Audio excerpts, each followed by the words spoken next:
네, 오늘의 새빨간 이슈들 확인하셨습니다. 지금부터는 자세한 분석 해보도록 하겠습니다. 첫 번째 이슈입니다.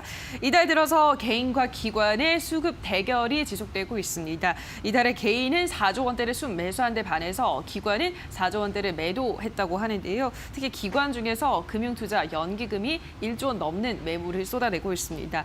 9월 중순부터 지금 양시장이 모두 하락하고 있기 때문에 이것만 들어서는 그럼 기관이 이긴 게 아닌가라는 생각이 저는 들거든요. 그렇죠. 아무래도 좀 기관이 이겼다라고 생각하시는 이유가 제가 생각했을 때는 이제 하락하는 그쵸. 장에서 이미 팔았으니까. 네. 이제 어떻게 보면 하락을 맞지 않았기 때문에 좀 승리하지 않았나라고 네. 생각을 하시는 것 같아요. 그쵸, 맞아요. 근데 지금 결과적으로 봤을 때는 그게 맞다라고 네. 저도 개인적으로 생각을 하고 있는데 일단은 좀 이 부분에 대해서는 뭐 누가 이겼다도 당연히 좀 중요할 수 있지만 우리가 생각해야 되는 거는 그만큼 개인이 기관의 그런 물량을 받아낼 수 있을 정도로 굉장히 좀 세력이 커졌다라는 그런 부분들을 좀 집중해서 보실 필요가 있지 않을까라고 생각을 합니다. 물론 이제 기관이 이제 매도할 수밖에 없었던 이유는 뭐 지수에 대한 그런 좀 부담감 그리고 차익 실현 매물들에 대한 부분도 있지만 결국에는 개인 투자자들이 펀드에 이제 투자를 하지 않고 이제 직접 투자로 좀 변경을 하게 되면서 그 관련된 펀드에 대한 이제 또 판매가 나오게 되는 그런 부분들도 아무래도 수급 쪽에는 좀 영향을 미치지 않았나라고 생각을 하고 있습니다. 그래서 앞으로의 투자 흐름들을 봤을 때 사실 예전에는 외인과 기관이 많이 담는 종목 같은 경우는 뭐 특히나 우량주일 경우에는 지속적으로 이제 수급적인 부분이 좋아지니까 지수가 이제 뭐 종목이 상승하겠다 이런 식으로 좀 접근을 했었지만 이제는 개인과 외국인이 좀 접근을 하더라도 무조건적으로 그게 좀 상승을 보장하긴 좀 어렵게 됐다라고 좀 저는 개인적으로 생각합니다. 이제 수급의 균형이 좀 많이 달라지고 있는 부분이기 때문에 아무리 외인과 기관이 많이 사더라도 개인이 이제 마음 먹고 좀 투매 물량들이 나오기 시작했을 때는 사실 그걸 다 받기가 또 쉽지가 않은 상황들이기 때문에 그런 부분들로 좀 앞으로의 종목군들을 좀 접근을 할 때는 수급 쪽을 조금 더 민감하게 봐야 되는 그런 지표가 생겼다라고 좀 보시면 좋을 것 같고요.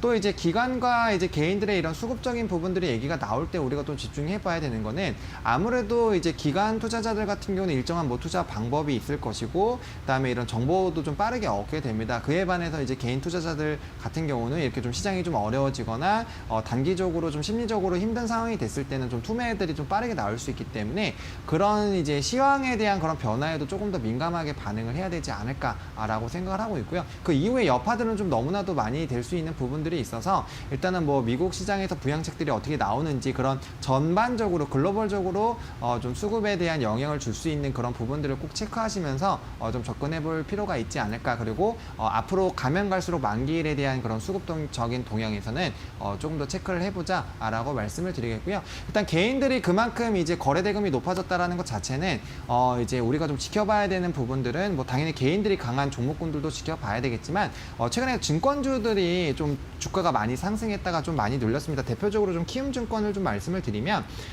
사실 이제 12만 4,500원 찍을 때 이제 뭐 실적이 엄청나게 좋아질 것이다라는 그런 얘기들도 나왔고 앞으로 증권주 다시 비상할 거다라는 얘기가 나왔지만 이제 최근에 좀 주가가 이제 지수가 많이 눌리면서 좀 많이 하락이 되어지고 있는 그런 상황입니다. 이런 상황이기 때문에 사실은 충분히 이럴 때일수록 증권주를 한 번 더 지켜볼 필요성이 있지 않을까라는 생각으로 좀 접근을 해보시면 좋을 것 같고요.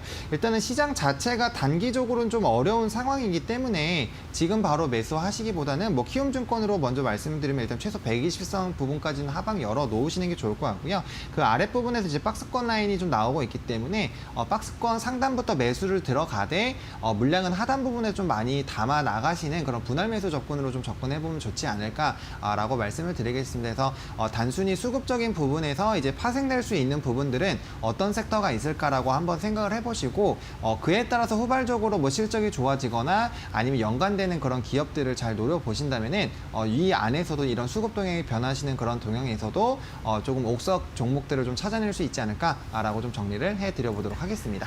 네, 기관이 매도한 물량을 개인이 받아낼 정도로 개인들이 이제 거래량이 늘고 있고 그만큼 또 개인의 힘이 강해졌다라는 의미로도 해석을 할 수 있는 이슈였습니다. 일단은 그리고 지금 섹터 중에선 증권주도 한번 눈여겨보시라라고 설명을 하셨습니다. 대표적으로 키움증권 같은 경우는 121선까지 열어두시면서 박스권 상단까지 노려보는 전략 제시해드렸습니다. 앞으로의 수급 변동성도 주의를 해서 보시기 바라고요. 다음 이슈 들어가 보도록 하겠습니다. 테슬라가 전날 배터리데이에서 투자자들의 눈높이 MOP를 충족시킬 만한 신기술을 내놓지 못하면서 시장 전반적으로 실망감이 확산됐습니다. 우리 시장에도 영향을 미치면서 2차 전지 관련주들은 어제장에 이어서 오늘장에서도 하락세를 이어가고 있습니다. 저는 사실 근데 어떻게 보면은 테슬라가 어쨌든 신기술을 공개하지 않았기 때문에 오히려 저희 국내 배터리 업체는 이슈가 호재가 아닐까라고 생각을 했었거든요. 네네네. 시장은 좀 반대로 받아들이고 있는 것 같아요. 어떻게 봐야 될까요? 아무래도 이제 신기술이라는 게 이제 좀 공개가 되면은 그에 따라서 더 기대감이 생기고, 그럼 더 빨리 이런 시장이 좀 열렸으면 좋겠다라는 식으로 해서 관심을 많이 받게 되는데, 네. 기대했던 부분에 대한 정보가 공개가 되지 않았기 때문에 그 관련된 부분에서 당연히 좀 실망하게 되는, 아무래도 좀 미래를 위해서 투자한다라고 하잖아요. 예. 이게 이런 그런 신기술도 나오고 빠르게 좀 이게 증가하는 그런 부분들에서 좀 예상을 했었는데, 그 관련된 이슈가 일단 안 나온 것이 좀 실망으로 좀 되지 네. 않았나라는 부분이 있고요. 또 배터리 관련돼서 이제 완성차 관련된 부분에서 이제 반값으로 좀 진행을 한다라는 그런 부분들 같은 경우는 사실은 그게 어떠한 제품으로 나오는지도 얘기를 안 했고, 어떤 식으로 사실 전기차에서도 어떤 식으로 이제 차를 만들고 얼마나 많은 부품들이 들어가느냐에 따라서 가격이 달라질 수 있는데, 그게 그런 거에 대한 사전 공개, 뭐 정보 공개는 하나도 없고 이제 가격적인 부분에서만 좀 얘기를 했기 때문에 실현 가능성에 대한 얘기가 일단 나오게 됐고, 그 부분에서도 좀 어떻게 보면 실망감이 떨어질 수 있는 그런 부분이다라고 보시면 좋을 것 같고요. 또 자체적으로 배터리를 또 생산한다라는 그런 언급 자체도 어떻게 보면은 이제 뭐 3, 4에는 좀 부정적으로 작용할 수 있지 않을까. 물론 네. 그 관련된 부분들이 진행되기 위해서는 뭐 LG화학이나 이런 부분에서 좀 구매가 이루어지고 하겠지만, 중장기적으로 봤을 때는 어쨌든 자체적으로 생산하게 됐을 때는 그런 부분에서 좀 부담이 될 수밖에 없는 부분들, 그리고 또 이제 반값이나 이런 가격적인 얘기가 나왔다라는 거는 어떻게 보면 가격 경쟁을 또 할 수 있는 부분이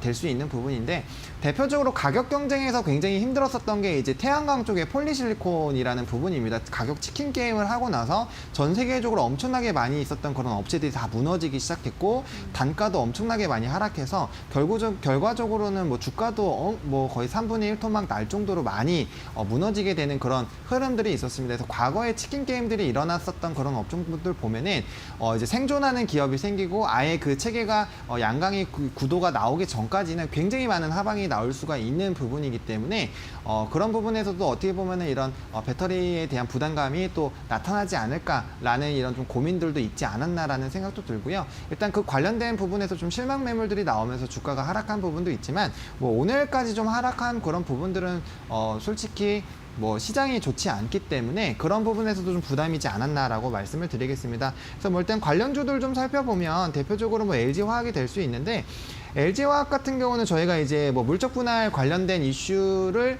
언급드리면서도 LG화학 좀 이제 눌렸을 때 슬슬 잡아보자라고 말씀을 그때 드렸던 거 기억납니다. 여전히 좀 저는 비슷하게 생각을 하고 있고요.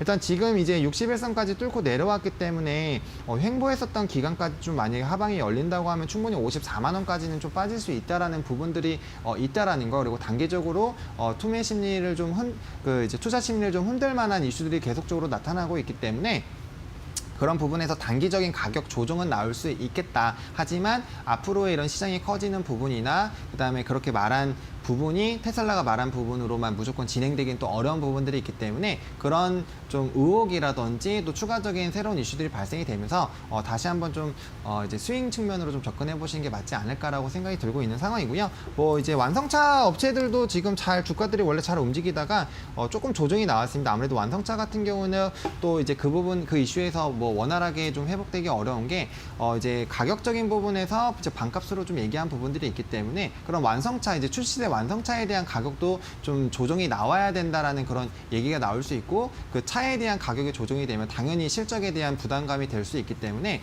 그런 부분들까지도 조금 연결해서 좀 지켜보실 필요가 있겠고요. 만약에 완성차에 대한 그런 부담이 커진다라고 했을 때는 당연히 그 부품을 좀 납품하는 회사들까지도 이제 좀 피해가 갈 수 있는 상황이기 때문에 좀 넓게 좀 지켜보시면 좋을 것 같고요. 이 하나의 이슈가 연쇄적으로 이 연관되어 있는 산업들에게 파생돼서 영향을 주고 있기 때문에 만약에 이런 좀 큰 종목군들 위주에서 먼저 조정이 나온다라고 했을 때는 그 이제 아래 단계에서 좀 투자를 하고 계셨던 분들은 미리 빨리 좀 발을 빼셨다가 좀 충분히 조정 나왔을 때 다시 좀 좋은 가격으로 접근하시는 그런 투자 전략도 세울 수 있으니까 좀 함께 넓게 한번 생각해 보시면 좋을 것 같고요. 대부분 관련된 종목군들 같은 경우는 오늘 뭐 시장이 너무나도 좋지 않아서 좀 빠지는 그런 부분들이 있지만 단순히 이게 배터리에 대한 부분으로만 좀 강하게 하방을 받는다라고 보기에는 좀 어려운 상황이기 때문에 너무 성급하게 조금 의사결정을 하지 않으셨으면 좋겠고 이미 어느 정도 주가가 빠졌기 때문에 좀 기술적인 반등도 한번 노려보시면서 좀 중장기적으로 어차피 좀 지켜보셔야 되는 섹터이기 때문에 그런 관점으로 좀 지켜보자라고 좀 정리를 드려보도록 하겠습니다. 예, 2차 전지 관련주 그리고 완성차 업체들의 업체들의 전략까지 설명해드렸습니다. 자, 여기까지 오늘의 새빨간 이슈들은 코스파티너스 하창원 본부장과 함께했습니다. 전문가님 고맙습니다. 네, 감사합니다.